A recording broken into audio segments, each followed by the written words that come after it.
ചോലയിലെ എന്നല്ല, നമ്മൾ കണ്ടെടുത്തോളം ഏറ്റവും നല്ലൊരു ഛായാഗ്രഹകൻ എന്ന് വേണമെങ്കിൽ പറയാം. പക്ഷെ എന്തുകൊണ്ടോ പിന്നീട് നമ്മൾ അധികം സിനിമകളിൽ കണ്ടില്ല.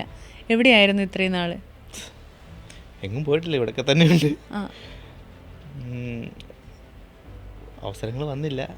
എനിക്ക് തോന്നുന്നത് ചോല ഇറങ്ങിയ ടൈം നമ്മുടെ പ്രളയമൊക്കെ കഴിഞ്ഞിട്ടുള്ള ഒരു 2019 ഷൂട്ട് കഴിഞ്ഞ ഉടനെ തന്നെയാണ് പ്രളയം വന്നത്, 2018 പ്രളയം. അപ്പോൾ അത് കഴിഞ്ഞിട്ട് മൊത്തത്തിലൊന്ന് ഡൗൺ ആയിരുന്നു.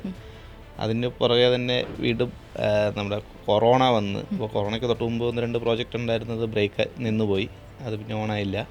അപ്പോൾ അങ്ങനെ ഒരു 3-4 വർഷത്തെ ഗ്യാപ്പ് വന്നു. ചിലപ്പോൾ ആളുകൾ മറന്നുപോയതായിരിക്കാം, അറിയത്തില്ല. പിന്നെ ചോലയാണെങ്കിലും അധികം ആളുകളിലേക്ക് എത്തിയിട്ടില്ല സിനിമ, സാധാരണക്കാരിലേക്ക് എത്തിയില്ല അല്ലേ? അത് കൊമേഴ്ഷ്യൽ മൂവി അല്ല, ഫെസ്റ്റിവൽ മൂവിയാണ്. എന്നിരുന്നാലും അധികം ആളുകളിലേക്ക് ആളുകൾ കണ്ടിട്ടില്ല. ഒന്നാമത് ആളുകൾ അധികം കണ്ടിട്ടില്ല. പിന്നെ എൻ്റെ കൂടെ ബ്രേക്കും കൂടി ആയപ്പോൾ